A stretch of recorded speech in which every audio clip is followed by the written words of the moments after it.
ആശ്വാസം നേടാം. ഹൃത്തിനുള്ളിൽ ജീവൻ നൽകും വചനം, തിരുവചനം. ഈശോയിൽ സ്നേഹമുള്ളവരെ, നമ്മുടെ ജീവിതത്തെ വചനത്തിൻ്റെ വഴിയിലൂടെ കൂട്ടുകൊണ്ടുപോകാൻ വേണ്ടി നമുക്ക് പ്രത്യേകമായിട്ട് പ്രാർത്ഥിക്കാം. വചനമായ ഈശോയെ അവിടുത്തെ കൂടുതൽ ഗ്രഹിക്കുവാനും അവിടുത്തെ കൂടുതൽ ഞങ്ങളുടെ ജീവിതത്തിൽ കൂട്ടിക്കൊണ്ടുവരാനും വചനത്തെ ഞങ്ങളുടെ ജീവിതത്തിലേക്ക് കൂട്ടിക്കൊണ്ടുവരുവാനുമുള്ള വലിയ കൃപാവരം ഞങ്ങൾക്ക് നൽകണമേ. വചനങ്ങൾ ഗ്രഹിക്കാനും അതിൻ്റെ അർത്ഥത്തെ അങ്ങ് ആഗ്രഹിക്കുന്ന രീതിയിൽ മനസ്സിലാക്കാനും പ്രത്യേകമായിട്ട് പരിശുദ്ധാത്മാവിനാൽ ഞങ്ങളെ സഹായിക്കണമേ എന്ന് പ്രാർത്ഥിക്കുന്നു. എല്ലാ വിശുദ്ധരും ഞങ്ങൾക്ക് വേണ്ടി ഈ സമയം പ്രത്യേകമായിട്ട് പ്രാർത്ഥിക്കണമേ. മാതാവേ, ഞങ്ങളുടെ കൂടെയായിരിക്കുകയും അവിടുത്തെ പുത്രനെ ഹൃദയത്തിൽ സ്വീകരിക്കാനായിട്ട് കൃപാവരം നൽകുകയും ചെയ്യണമേ.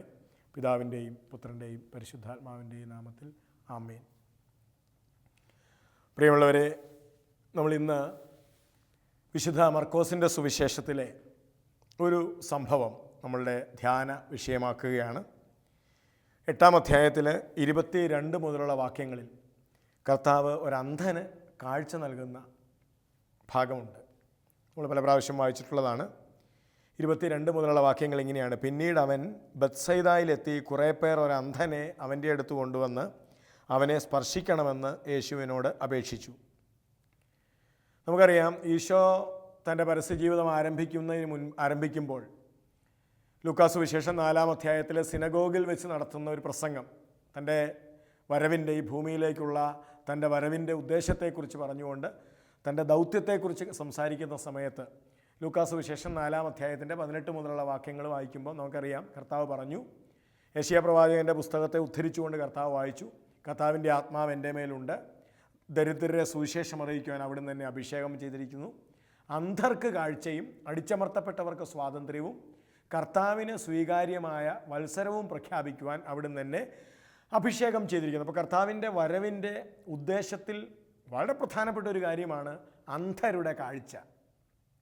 പ്രിയപ്പെട്ടവരെ, നമുക്കറിയാം, അത് ശാരീരികമായ ഒരു അന്ധതയെക്കുറിച്ച് മാത്രമല്ലല്ലോ.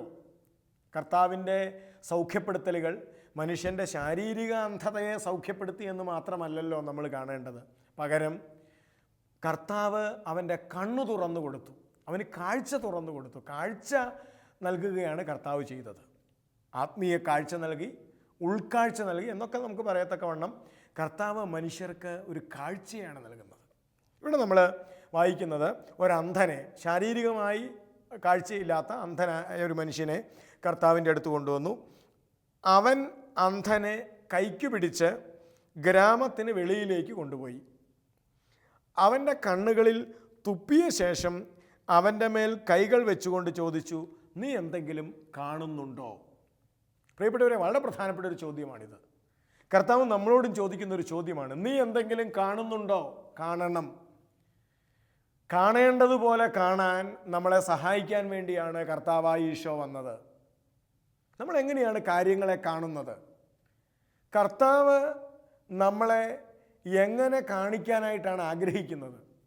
ഇവിടെ ആ അന്ധനായ മനുഷ്യനോട് ചോദിച്ചു, നീ എന്തെങ്കിലും കാണുന്നുണ്ടോ? അവൻ പറഞ്ഞ മറുപടി എന്താണ്?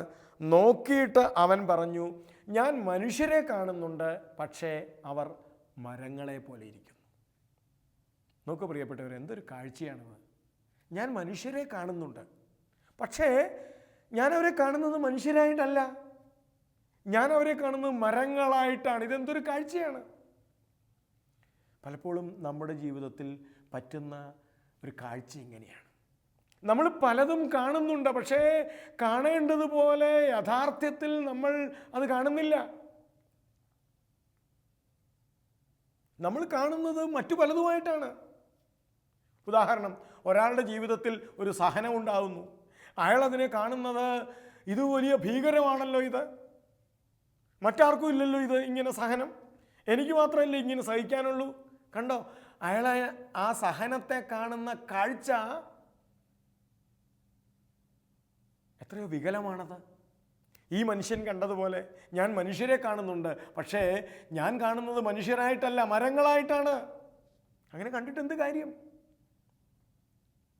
പ്രിയപ്പെട്ടവരെ, അപ്പം അതുകൊണ്ട് ശരിയാം വണ്ണം കാഴ്ച നൽകാൻ വേണ്ടിയാണ് കർത്താവായ യേശു ക്രിസ്തു വന്നത്. എൻ്റെ കാഴ്ച എത്രത്തോളം കൃത്യമാണ്?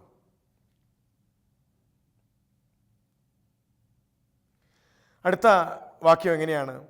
വീണ്ടും യേശു അവൻ്റെ കണ്ണുകളിൽ കൈവച്ചു. ഒരു രണ്ടാം സ്പർശനം അവന് ആവശ്യമാണ്.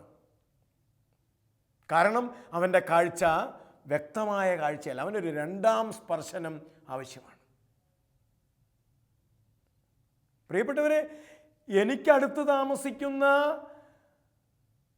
വിഷമസ്ഥിതിയിലായ ദാരിദ്ര്യാവസ്ഥയിലായ ഒരു മനുഷ്യനെ കണ്ടിട്ട് എനിക്ക് അവൻ്റെ ദാരിദ്ര്യത്തെ, അവൻ്റെ നൊമ്പരത്തെ കാണാനുള്ള കാഴ്ചയില്ലെങ്കിൽ എനിക്കൊരു രണ്ടാം സ്പർശനം ആവശ്യമാണ്.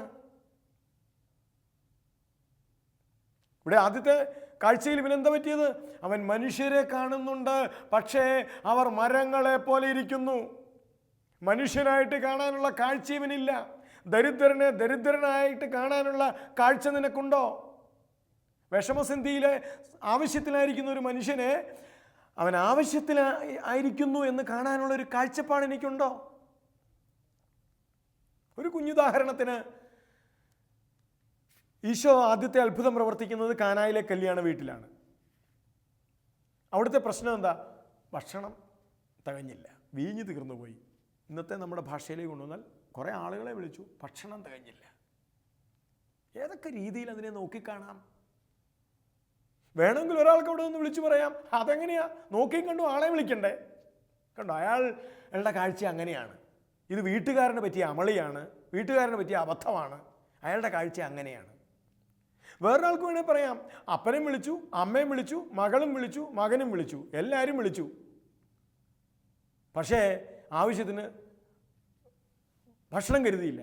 അയാൾ കാണുന്ന അങ്ങനെയാണ് ഈ പ്രശ്നത്തെ. വേറൊരാൾ കാണുകയാണ്, അതെ, കാശ് മുടക്കണം, ആളെ വിളിച്ചു കൂട്ടിയാൽ ഭക്ഷണം കൊടുക്കണമെങ്കിൽ കാശ് മുടക്കണം, കാശ് കൊടുക്കാതെ കാര്യം നടക്കുകയില്ല. അപ്പം അയാൾ കണ്ടത് ഇയാളുടെ പിശുക്കാണ്.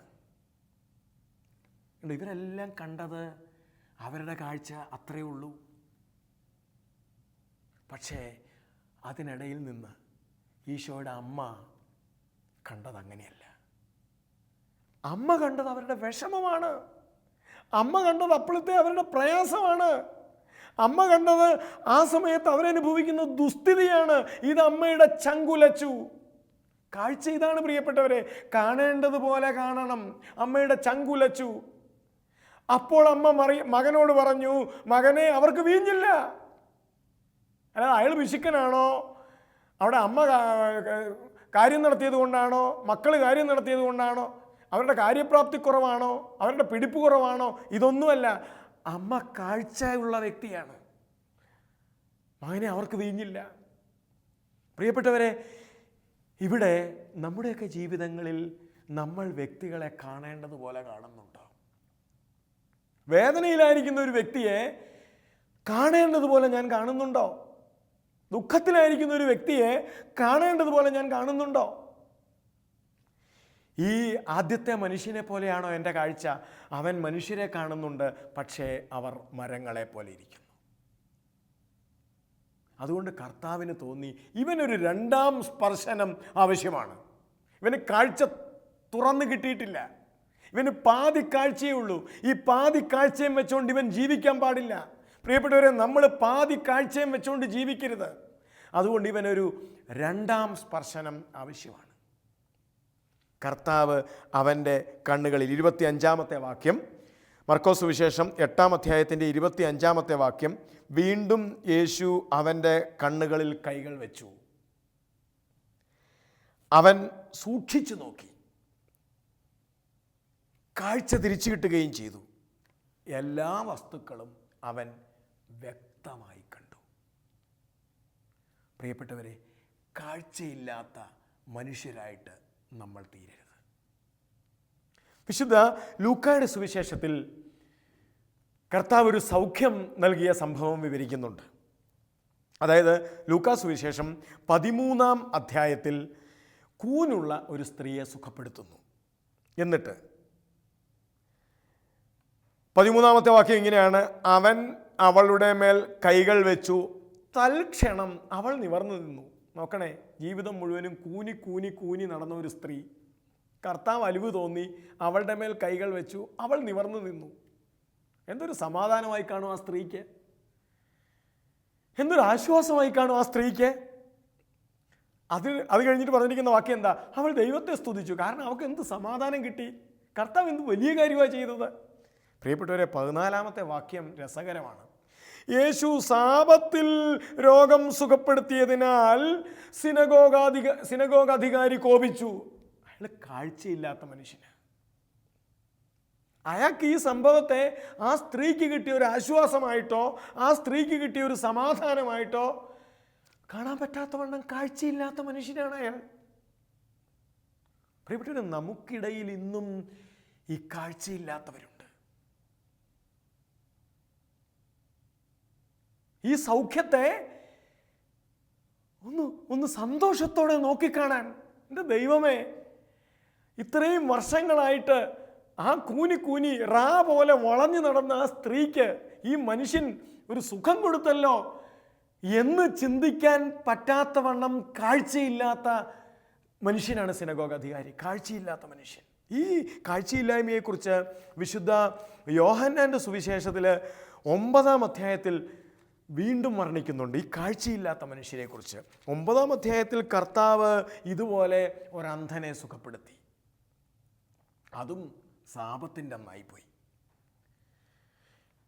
പ്രിയപ്പെട്ടവരെ, ഫരീസയന്മാരും നിയമജ്ഞന്മാരും ഇതറിഞ്ഞ് ഈ സാപത്തിൽ ഇവൻ നിയമം ലംഘിച്ചതാണ് അവർ കാണുന്ന അങ്ങനെയാണ്. അവരാ സൗഖ്യത്തെ ഒരു അന്ധനായ മനുഷ്യൻ, ജന്മനാ അന്ധനായ മനുഷ്യൻ ഇത്രയും കൊല്ലം കണ്ണില്ലാതെ ജീവിച്ചിട്ട് ഇവന് ഇന്ന് സൗഖ്യം കിട്ടിയല്ലോ എന്ന് കാണാൻ, ഈ സംഭവത്തെ അങ്ങനെ നോക്കിക്കാണാൻ കാഴ്ചയില്ലാത്ത മനുഷ്യർ.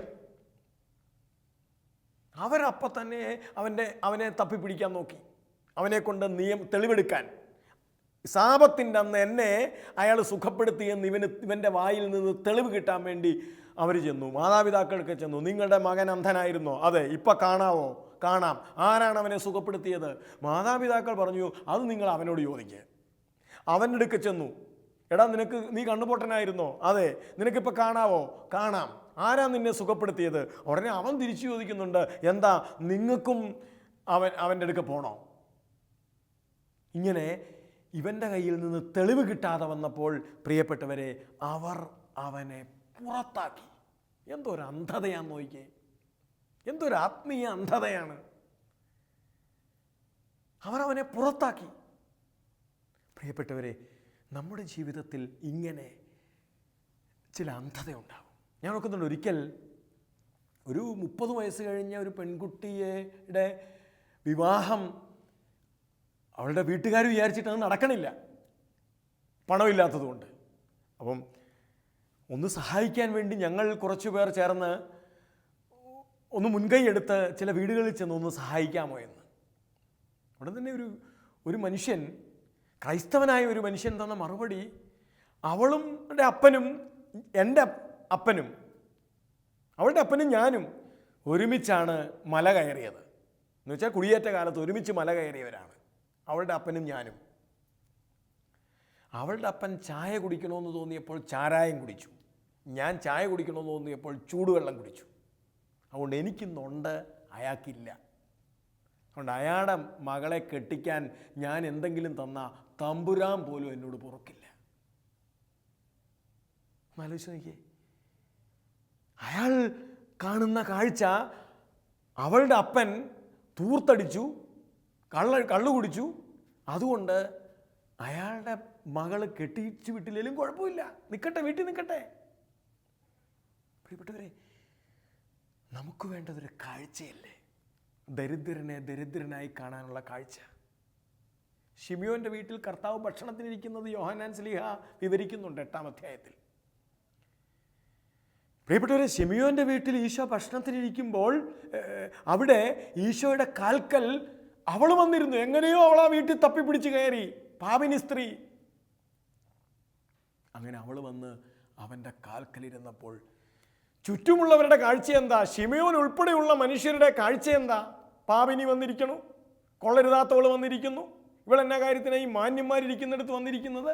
അവരുടെ എല്ലാവരുടെയും കാഴ്ച അവൾ പാപിനിയാണെന്നാണ്, അവളിവിടെ കയറാൻ മേലാത്തവളാണെന്നാണ്. ഇതാണ് കാഴ്ച. അവരുടെ കാഴ്ചയിൽ അവൾ പാപിനിയാണ്.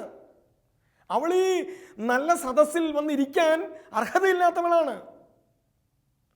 പക്ഷേ ഈശോയുടെ കാഴ്ചയിൽ അവൾ ദൈവത്തിൻ്റെ പൊന്നോമന മകളാണ്.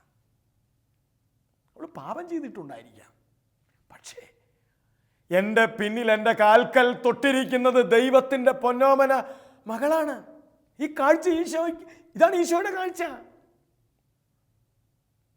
അതുകൊണ്ടാണ് പ്രിയപ്പെട്ടവരെ, കാലിൽ പതുക്കെ ഒന്ന് തൊടാൻ, അറച്ചവൻ്റെ കാലിൽ തൊടാൻ ആഗ്രഹിച്ച സമറിയക്കാരി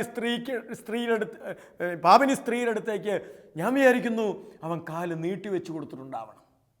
തൊടട്ടെ, അവൾ തൊടട്ടെ, അവൾ ദൈവത്തിൻ്റെ പൊന്നോമന മകളാ. ഈ ഒരു കാഴ്ച പ്രിയപ്പെട്ടവരെ നമുക്ക് തരാൻ വേണ്ടിയാണ് കർത്താവായ ഈശോ വന്നത്. അതുകൊണ്ടാണ് 9-ാം അധ്യായത്തിൽ ഈ പുറത്താക്കപ്പെട്ട അന്ധൻ, സിനഗോഗിൽ നിന്ന് പുറത്താക്കപ്പെട്ട അന്ധൻ ഒരിക്കൽ പിന്നീട് വഴിക്ക് വെച്ച് കർത്താവിനെ കണ്ടുമുട്ടുന്നുണ്ട്. അപ്പോൾ യേശു അവനോട് ചോദിച്ചു, സുഖമാണോ ചങ്ങാതി, സുഖമാണോ എന്നുള്ള അർത്ഥത്തിൽ അവർ അവനെ പുറത്താക്കി എന്ന് യേശു കേട്ടു. അവനെ കണ്ടപ്പോൾ യേശു ചോദിച്ചു, മനുഷ്യപുത്രനിൽ നീ വിശ്വസിക്കുന്നുവോ? ഉടനെ അവൻ ചോദിച്ചു, അയ്യോ അവനെ ഞാൻ അങ്ങനെ വിശ്വസിക്കേണ്ടതിന് അവൻ ആരാണ്? ഉടനെ ഈശോ പറഞ്ഞു, നിന്നോട് സംസാരിക്കുന്ന ഞാനാണ് ഈ ദൈവപുത്രൻ. എന്നിട്ട് പ്രിയപ്പെട്ടവരെ, കർത്താവ് പ്രഖ്യാപിച്ച ഒരു കാര്യമുണ്ട്.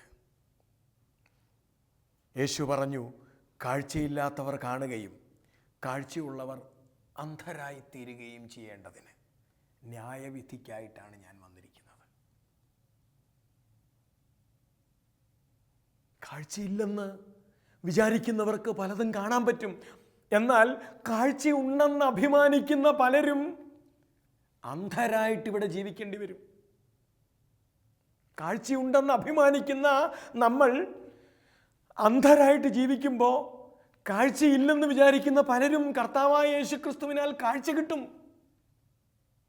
പ്രിയപ്പെട്ടവരെ, അങ്ങനെയാണ് നമ്മൾ സുവിശേഷത്തിൽ കാണുന്ന വ്യക്തികൾക്കെല്ലാം ഈ കാഴ്ച കിട്ടിയവരാണ്.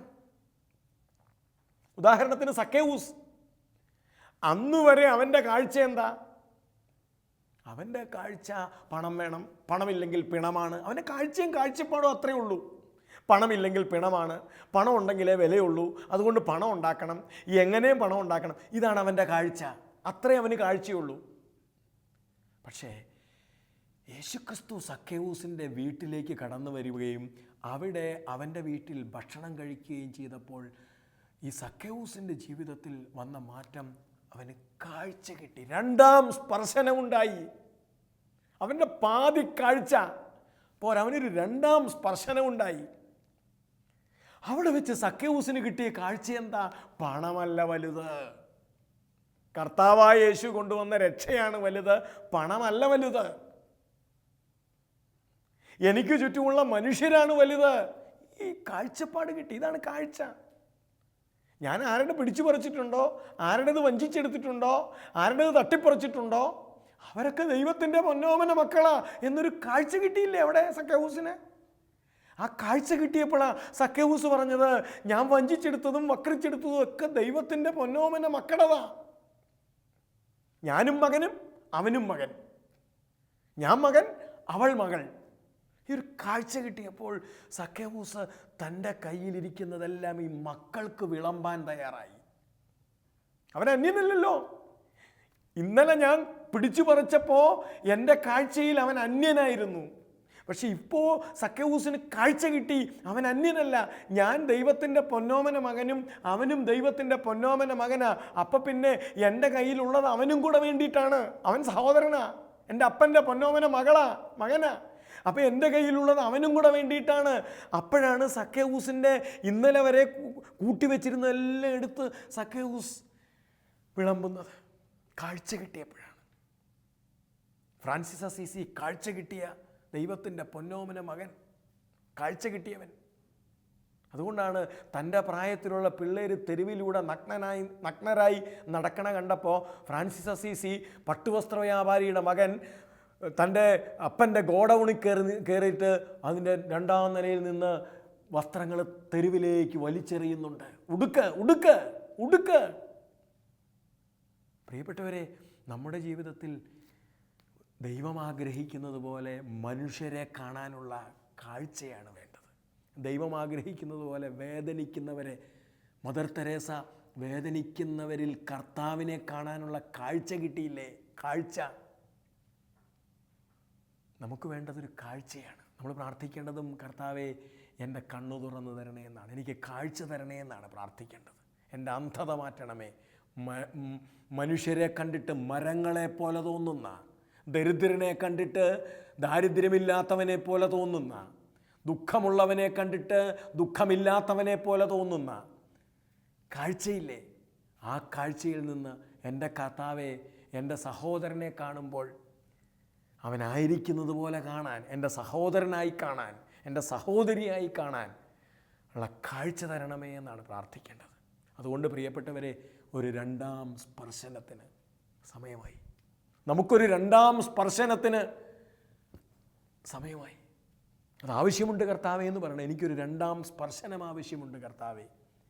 എനിക്കെൻ്റെ സഹോദരനിൽ നിന്നെ കാണാൻ, രോഗിയിൽ നിന്നെ കാണാൻ ഒരു 2ാം സ്പർശനം എനിക്ക് ആവശ്യമുണ്ടെന്ന് പ്രാർത്ഥിക്കണം. നമുക്ക് ഒരുമിച്ച് പ്രാർത്ഥിക്കാം.